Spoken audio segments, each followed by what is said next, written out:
Everyone, আশা করছি তোমরা সকলে ভীষণ ভালো রয়েছো। আমিও বেশ ভালো রয়েছি। আমার আরও একটি নতুন ভিডিওতে তোমাদের সবাইকে ওয়েলকাম। আজ ভিডিওটি একটি অন্য রকমের ভিডিও, তোমরা দেখলেই বুঝতে পারবে। আমি আজকে গেছিলাম গাজল বাসন্তী পুজো মন্দিরে বাসন্তী পুজো দেখবার জন্য। যাই হোক, সেখানে আমার প্রথমবার যাওয়া। গাজল গরুহাট্টিতে বাসন্তী তলাতে কিন্তু এই বাসন্তী পুজো হয়। একদম দশমীর দিন কিন্তু বাসন্তী পুজোর মেলা হয় সেই প্রাঙ্গণে। আমার তো বেশ ভালো লেগেছে। মেলাটি খুব ছোট্টর মধ্যে, তবুও খুব সুন্দরভাবে সাজানো গোছানো, একদম গ্রাম্য পরিবেশের মধ্যে অনেক লোকের সমাগম, তোমরা দেখলেই বুঝতে পারবে।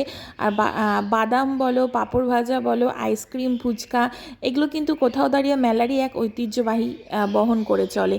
আমি তো সেখানে গিয়ে সবথেকে আমার যেটা দৃষ্টি আকর্ষণ করেছে সেখানকার মাটির পুতুল। বহু বছর পর মেলাতে গিয়ে কোনো মাটির পুতুল দেখলাম, সেই ছোটোবেলার কথা মনে পড়ে গেছিলো। আমি অনেকক্ষণ ধরে সেখানে দাঁড়িয়ে ভিডিও করি এবং তোমাদের সাথে শেয়ার করছি। আমার ভিডিওগুলো যদি তোমাদের ভালো লাগে তাহলে লাইক, কমেন্ট, শেয়ার করে পাশে থেকে এবং কমেন্টে জানিও কেমন লাগছে, তাহলে আমি আরও উৎসাহ পাবো তোমাদের ভিডিও দেওয়ার জন্য। আমি আমার লাইফে যেহেতু এই বাসন্তী পুজোর মেলাতে ফার্স্ট টাইম গেলাম, আমার তো বেশ ভালো লেগেছে। চারিদিকে দোকানপাট এবং লোকের সমাগম কিন্তু জমজমাট একটা প্রাঙ্গণ হয়ে উঠেছিল। এবং সবথেকে যেটা দৃষ্টি আকর্ষণ করেছে আমার, সেখানকার কিন্তু আমেরতি। আমার মেলার আমেরতি জাস্ট অসাধারণ লাগে এবং মেলার জিলেপি তো কোনো তুলনাই নেই।